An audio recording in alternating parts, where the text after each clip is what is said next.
Gen Z TikTokers just created their own country. Yes, really. And when I first found this out, I couldn't even believe it until I went down the rabbit hole. So today, I'm bringing you guys down this rabbit hole because I didn't think this was possible. So this all started off as an imaginary country created by a kid, and somehow it turned into a self-declared nation with a president, a parliament, passports, an intelligence agency, a cryptocurrency controversy, of course, and thousands of citizenship applications from all around the world. And from what I can tell, all of this stems from a TikTok video. I started a country, but are we actually recognized? Well, yes, technically. We received a letter from the Ministry of Foreign Affairs of Taiwan that gave us tacit recognition. It referred to Galpa as a country and to me as the president.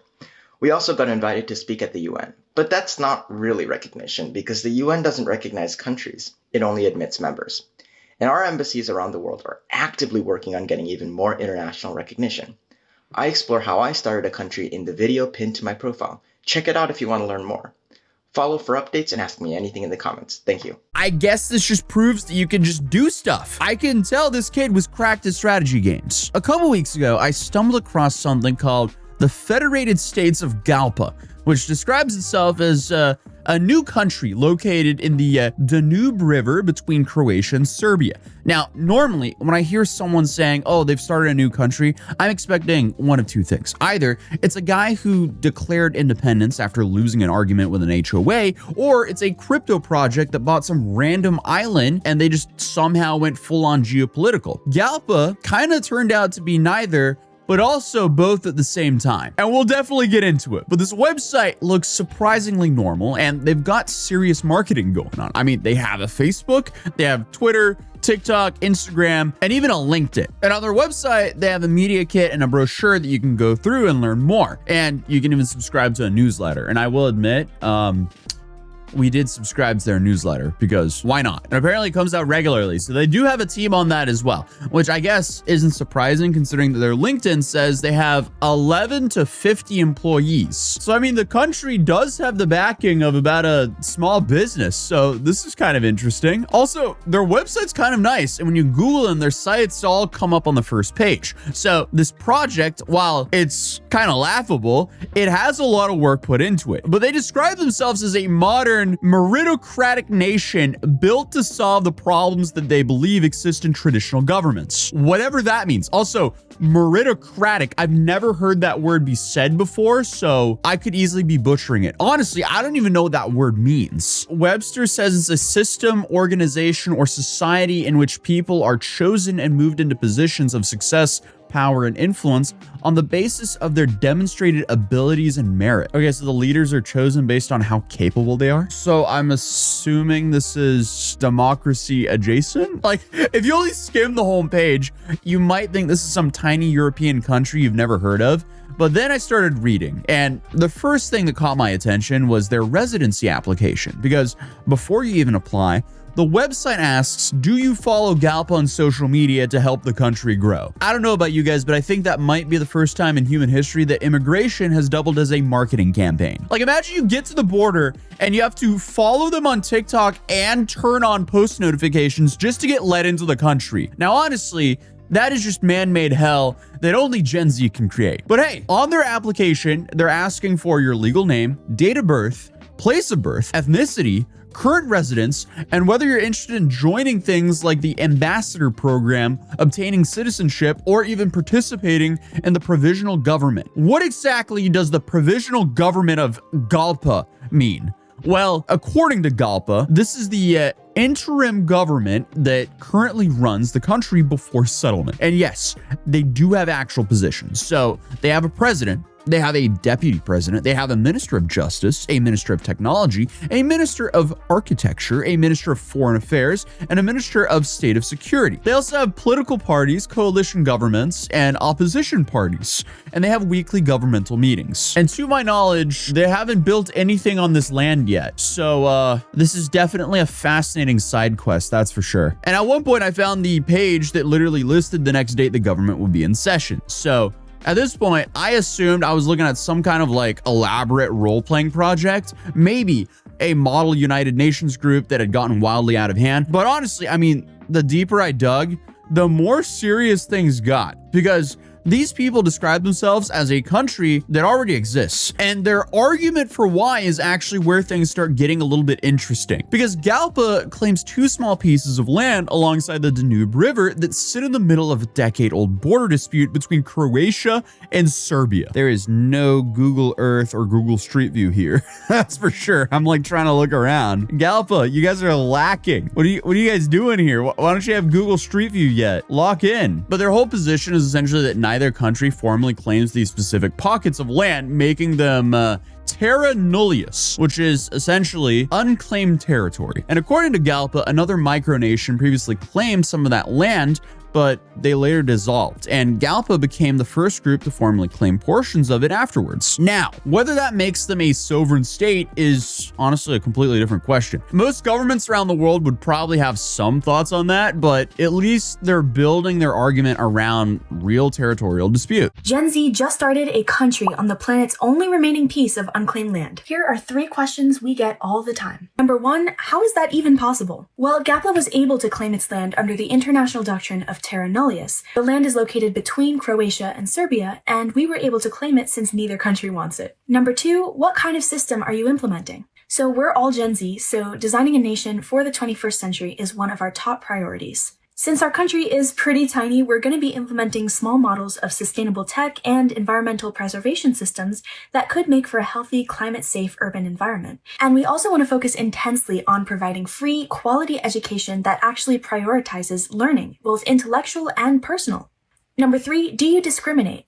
No. We were actually very surprised at how much we get this question. Galpa is a society that welcomes absolutely everyone. We believe everybody has something valuable to contribute, no matter where they're from or who they are. So if you are interested in being part of Galpa, the first step is applying for e-residency at the link in our bio. If you want to be a day one supporter of the world's newest country, then follow us to stay updated on the journey. And these are people who had spent years building something very detailed. And I do mean detailed, because the next thing I found was a full-blown onboarding webinar for prospective citizens. I mean, an actual presentation titled Citizenship Journey Webinar for Prospective Citizens. Yes, this is a real thing. Hello, prospective citizens. Welcome to Galpa's very first webinar about your citizenship journey. This is why and how you can join Galpa. We'll be talking about the benefits, the opportunities, and the responsibilities of becoming a Galpan citizen. I mean, the webinar opens with a host welcoming everyone to explain that they'll be discussing the benefits, opportunities, and responsibilities of becoming a Galpan citizen, which is kind of funny because that's how you would introduce a corporate onboarding meeting. Then they start introducing the speakers, like the president of Galpa and so on. Like, at this point, I'm still trying to process the fact that I've accidentally found a government TED Talk. But the presenters explain that Galpa is a nation located between Croatia and Serbia, and that its mission is to create a free, fair, and innovative country. Pretty standard nation building stuff, or I guess cult building stuff, depending on who you ask.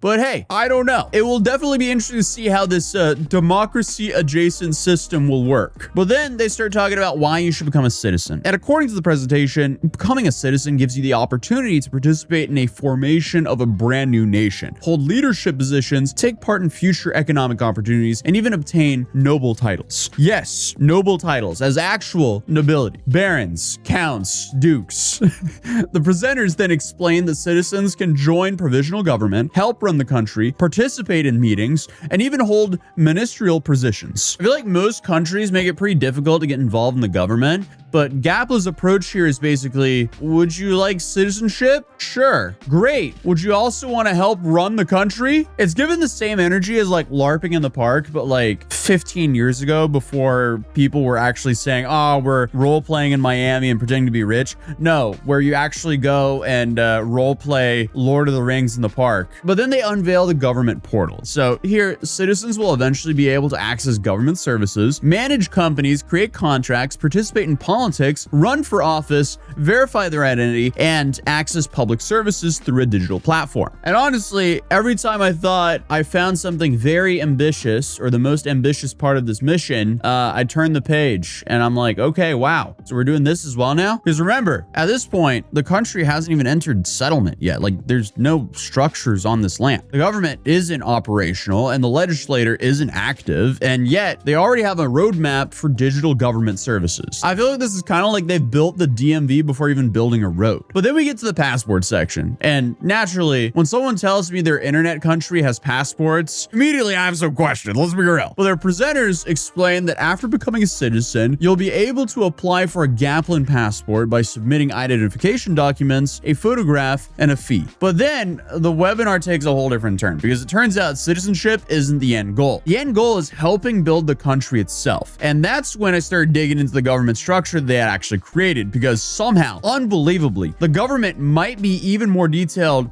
than the country, because these people have planned everything, because there's an executive, a legislative, and a judicial branch already, a national assembly, a Supreme Court, and a prime minister. And on top of that, you have ranked choice voting and proportional representation. And of course, you have political parties. The funniest part about going through all this is every page is written in future tense. So I love this. This is definitely one of my more bizarre finds on the internet. I mean, essentially, they've created a beta version of a nation state. Like, the government overview page proudly explains the gapless system solves many of the flaws in modern governance. According to the website, traditional governments are slow, inefficient, and struggle to accommodate new ideas. Gapla, meanwhile, has a solution: a highly local government structure. Each municipality is intended to represent roughly 800 people. So essentially, they're building a governmental infrastructure for a small European nation for, I don't know, a population smaller than many high schools. Like, imagine moving into a town of 4,000 people and discovering it has a president, a deputy president, a parliament, a Supreme Court, and an intelligence agency. One thing they're not solving is government bloat. I had to reread it because I was like, wait, they have an intelligence agency? No way. Why do they have an intelligence agency? So yeah, they have something called the Intelligence Agency of the Gapland Federation. The country essentially has a CIA, or at least plans to have one. There's also a federal tourism service, a federal postal service, federal news service. They already have state media. Is the state media active yet? Gapland State Media. I can't find it yet. They do have over 1,000 registered e-residents, 5 municipalities, and 205 acres of territory. So this is about the size of the Swiss dude. They can go kingdom for kingdom here. But their list of governmental services and agencies just keeps going on. Like, I can't sit here and read every single one because it's just too many. So in a way, they're not really building a country from ground up. They're building it bureaucracy down. Like, most countries start with, you know, a territory and then people, but Gapla, they've just kind of gone the opposite direction. They're creating every institution first and hoping the country catches up later. And honestly, it's pretty interesting to see. Now, eventually, I got to the page listing of the actual leadership of Gapla, and it's a lot of people who are very young. Like, the president of Gapla, according to the official biography, is Hendrik Tux, who became involved in the project in 2024. And he served as Minister of Architecture and eventually became president after the previous president resigned. And I think the previous president was the Asian kid who we started the video showing. I think he was the first president, and then this guy took over after that. See that? I'm learning my history. I'm learning my history about Gapla. What's freaking horrific is I know more about Gaplan history now than a lot of other countries, so take that as you will. But yeah, the only questionable thing about the president of Gapla is that he's an international exchange student at a high school who participates in robotics. So, yeah, this is a very young nation created by a bunch of young people. Power to them. This is a pretty cool high school project. I'm not gonna lie. Most people aren't building nations in high school. So, that's pretty cool. Can't lie. Now, how will this play out? I don't know, but it's definitely a very interesting social experiment. But also, I am kind of stuck on the fact that, like, you're reading about all of this executive authority this president has, but then you realize that he has homework due. The official needs of Gapla must wait because our president is currently studying for an algebra test. I mean, that's just objectively a funny situation. But at one point, I found the page for the provisional government, which is the body that currently runs everything before settlement, and all authority currently sits with the provisional government. So basically they're saying, look, we're not pretending the final system exists yet. Right now, the government is this small group of people trying to keep things moving. So here there's 11 members. And honestly, I've seen corporations with less structure than this. So again, very cool high school project. But one member here is simultaneously serving as provisional speaker, minister of technology, and minister of human capital. So I guess when you have a small team, you just wear many hats. But if you've watched this channel for long enough, you might have an idea where this could be going because, again, if something exists for long enough, eventually someone comes around and attaches a cryptocurrency to it. And apparently that law applies to countries as well, especially high school project countries. So at some point, a Solana token called Galpa appeared, and the token was being promoted within the community. People were buying it, and according to public statements, it generated tens of thousands of dollars in fees. So apparently, nation building in 2026 isn't complete until someone launches a meme token about your country. And some people accuse the project of treating the token as an official part of Galpa while it was generating attention and money. Then, after the token lost a significant amount of value, Galpa then publicly clarified that the coin was unofficial and not endorsed by the government. Now, to be clear, they were never publicly associated with it, so I'm not accusing anyone of anything here. But regardless, shortly after saying the token wasn't officially affiliated with the government, the official Galpa account posted something that made people do a little bit of a double take, because the government thanked the Galpa community for generating over $30,000 in fees and said those funds would help support things like expedition to Galpa territory. So essentially, the people who are founding this country, I guess are going to use money from this cryptocurrency to all fly out to the border of Serbia to visit their new territory. But then on June 3rd, they posted another update celebrating that they were now planning an expedition thanks to the fees generated from the token. So now technically you have a meme coin that indirectly or directly funded or is funding a bunch of high schoolers to go to Serbia. I mean, hey, at least they're not going to Bali. I feel like that's where all the other crypto scammers go right now. But obviously that does raise some questions, because hey, if this token isn't affiliated with the government, why is the government thanking the token for funding government activities? Something's not adding up here. And again, maybe there's an explanation. Maybe the token community is independent, but what's going on here? But obviously this whole situation kind of created a funny headline, because you have a country that hasn't even reached settlement yet. Now they're already involved in a cryptocurrency scam slash drama. But like, essentially going through it all, it looks more like a thought experiment than anything. They're kind of like, hey, if you can start a country from scratch, what would you do differently? Hence why they're building out the bureaucracy first, I guess, because they're very much so kind of trying to solve problems here with how they're wording everything. They're like, okay, so the problem here, here's the solution. Problem, solution, and so on and so on. That's kind of how the website reads. Like, for example, I mentioned this before, but they argue that modern governments are too slow and unresponsive. Very true, honestly. And I feel like anyone who's ever tried to do anything at the DMV would probably agree with that statement. And their solution to that, I guess, is just digital government services. So it looks like they're asking, what if government looked more like software? But then they move to education, where they start talking about stuff like discussion-based classrooms and so on and so on. In many ways, it also kind of looks like a group of people that's kind of like jolting down and trying to solve all the problems that annoys them at school right now with how it all works. But regardless, at this point, I thought I'd seen everything, but then I found the store. Galpa's store starts with things like citizenship certificates, citizenship packs, and vehicle registrations. Vehicle registrations for a country that has not reached a settlement yet. There are no roads there. I guess they're plans of a DMV, but there's no road. Who's driving? Where are they driving? What's the point of this? Like, imagine getting pulled over by a police officer from another country, and the country that your car is registered to is still in planning phase. Obviously, I get this is basically merch right now, but it's funny. But then, of course, you get to the citizenship sector, and instead of just applying for citizenship, you can also buy a congratulatory citizenship letter, and you can also buy a deluxe citizenship pack, and you can also buy official government flags and official desk flags. I mean, this is essentially fandom merchandise. They're creating a fandom for a country they just created. Hold up, do they actually have a national anthem? No shot.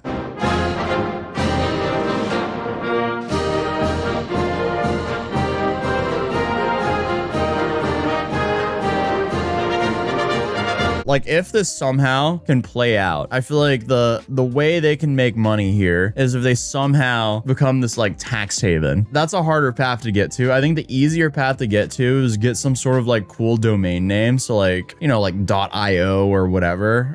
I think AI is one of the, that's like there's some island nation that has the .ai domain. What country has .ai? Anguilla in the Caribbean. Because I think they're making a lot of money from their domain name. So Now, if Galpa gets a domain name, that could probably fund a decent amount of things for their government. But if they actually manage to settle there, I would be very surprised. It's not impossible. Things can be done. And I'm constantly proven wrong here on the internet. But that's the story of how a bunch of TikTokers technically created a country. Now, will it become a full-on country? That's still to be determined. But if it does, I'll definitely go visit it, because I feel like that would be a fun video. But regardless, if you're new here, feel free to subscribe, drop a like if you enjoyed the video. I'll see you guys in the next video. Peace.